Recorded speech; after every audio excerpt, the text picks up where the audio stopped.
안녕하세요. 네. 뭐 앞서 단신에서도 말씀드렸지만 하루 앞으로 다가왔네요. 네.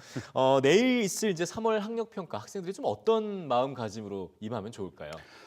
아무래도 이제 그 1학년, 2학년 때까지의 전국 연합 학력 평가가 이제 전국에 있는 모든 고교가 치는 학력 평가가 아니고 네. 이제 내일 치르게 되는 전국 연합 학력 평가가 3학년들로 보면 전국적인 의미에서 자기의 위치가 어느 정도 포지션이 어느 정도 잡히는지를 측정할 수 있다라는 데서 큰 의미가 있을 것 같아요. 예. 여러 가지 의미를 부여할 수 있지만 첫 번째가 가장 큰 건 어쨌든 전국 단위에서 자신의 석차나 수준을 어느 정도 확인할 수 있다라는 것 정도로 생각해 볼 수 있을 것 같습니다. 예. 작년 고3을 기준으로 해서 말씀을 드린다면 2017년 11월 학력평가 때 응시 인원이 40만 명 정도 수준이었고요. 2018년 3월 학력평가 응시 인원이 45만 명 수준으로 5만 명 정도가 늘어났거든요. 올해도 조금 축소되겠지만 유사한 수준으로 증가하게 될 것이라는 거죠. 그러면 그 5만 명 정도의 학생 가운데에서 이제 중상위권 학생들이 당연히 포진하고 있을 거고 네. 그렇기 때문에 이제 3학년을 올라가는 학생들이 작년에 비해서 작년 11월 학력평가에 비해서 성적이 등급이 하락하게 되는 현상이 어느 정도 나타날 수밖에 없다라고 생각하게 됩니다. 그래서 예. 두 번째로 중요한 의미를 부여할 수 있게 되는데 그 두 번째 중요한 것은 결국 성적이 자기가 생각했던 것만큼 나오지 않게 되었을 때의 불안감이나 상실감들을 극복하기가 생각보다는 쉽지 않다라는 거죠. 흔히 말하는 고3의 멘탈을 측정할 수 있는 첫 번째 관문이다라는 의미에서도 대단히 중요하다라고 말씀을 드릴 수 있을 것 같습니다. 예. 뭐 이제 3월이니까요. 나의 네. 위치를 좀 명확하게 파악해보는 좋은 기회로 좀 네. 활용을 해봐야 될 것 같고요. 자, 그러면 이 3월 학력 평가 이후에 학생들은 이제 어떤 좀 준비를 해야 될까요? 사실 이 불안 3월 학력 평가가 끝나고 난 다음에 수험생들이 느끼는 특히나 재학생들이 고3 학생들이 느끼는 불안감은 이루 말할 수 없이 커지게 됩니다. 예. 대부분 대체로 자기가 지금까지 받았던 성적 중에서 가장 낮은 성적을 받는 학생들이 좀 많기 때문에 예. 그런 불안감이 커지게 되는데 재학생들의 경우는 이 성적 변화가 지금이 끝이 아닐 수도 있다라는 전제를 깔고 전략을 세우는 게 되게 중요합니다. 네. 왜냐하면 작년 입시를 기준으로 해서 말씀드리면 N수생의 비율이 6월 모의평가에서 12% 그리고 9월 모의평가에서 14% 그리고 수능에서 22%까지 비율이 증가하게 되고 예. 똑같이 중상위권 학생들이 N수생들이 포진하고 있다라는 측면에서 보면 재학생은 상대적으로 좀 불리할 수밖에 없다라는 측면이 존재를 하게 됩니다. 네. 왜냐하면 아무래도 이제 N수생이나 반수생의 학생들은 이제 수능이라고 하는 시험 자체에 완전히 몰입해서 준비할 수 있는 시간이 많은 반면에 재학생들은 이제 내신 시험도 챙겨야 할 게 쳐야 되고, 많죠. 네. 학교 일정도 소화해야 되고, 또 이제 수시 준비도 해야 되고 이렇게 하다 보면 상대적으로 이제 수능을 준비할 수 있는 시간이 아무래도 촉박할 수밖에 없다라는 거죠. 그러니까 그렇죠. 재학생들은 어떤 측면이든지 어떤 상황이든지 간에 수능 준비하는데 최선의 노력을 다해야 된다라고 말씀을 드릴 수 있을 것 같고요.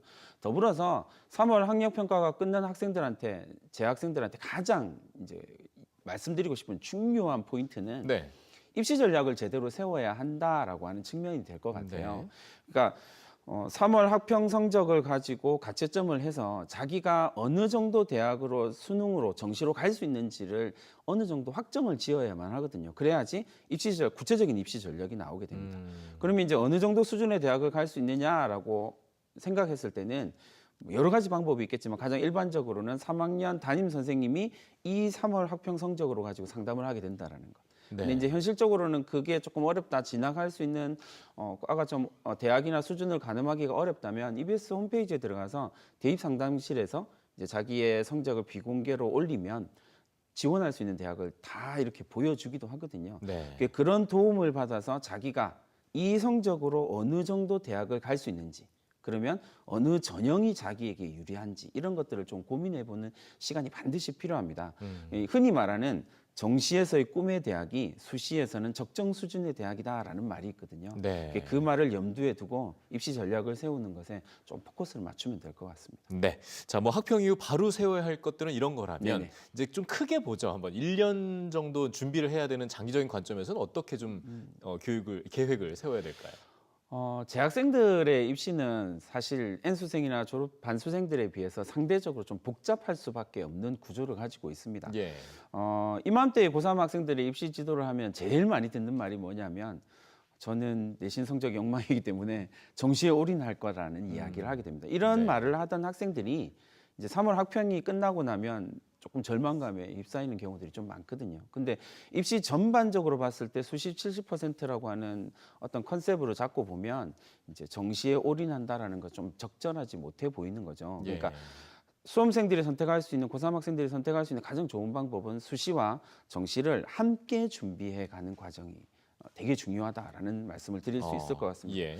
이제 한 가지 팁을 드린다면 구체적으로 자신이 진학하기를 원하는 내지는 진학할 수 있는 대학 학과를 한두 개 정도 정해서 홈페이지에 들어가서 그 대학의 입시 요강을 조금 분석해 보기만 해도 사실 길이 좀 보이게 됩니다. 중요한 팁이네요. 예. 수시로 갈 것이냐 정시로 공략할 것이냐를 입시 요강을 보면 어느 정도 틀이 잡힐 수밖에 없거든요. 그쵸. 그러니까 사실은 대학이 대단히 친절하게도 홈페이지에 입시 정보를 되게 많이 공개를 하고 있습니다. 그래서 그런 부분들을 보면서 뭐 논술 가이드북이라든지 학생부 종합전형 가이드북이라든지 아니면 학생들이 잘 모르는 조금 생소할 수 있는 선행학습 역량평가 보고서라고 하는 게 있는데 이런 보고서들을 분석해 보면 내가 어떤 것들을 어떤 식으로 준비해야 된다라는 것들이 조금 가이드라인이 보이게 된다는 거죠. 예. 예를 들어서 말씀을 드린다면 학생부 종합전형, 수시에서 학생부 종합전형을 학생들이 생각을 할 때 고3 때 무슨 준비를 할 수 있느냐라고 생각을 되게 많이 한다라는 거죠. 그러나 고3 때도 학생부 종합전형을 준비할 수 있고 당연히 준비해야 됩니다. 그렇기 때문에 학생부 종합전형이라고 하는 것이 활동의 숫자를 따지는 전형이 아니기 때문에 예.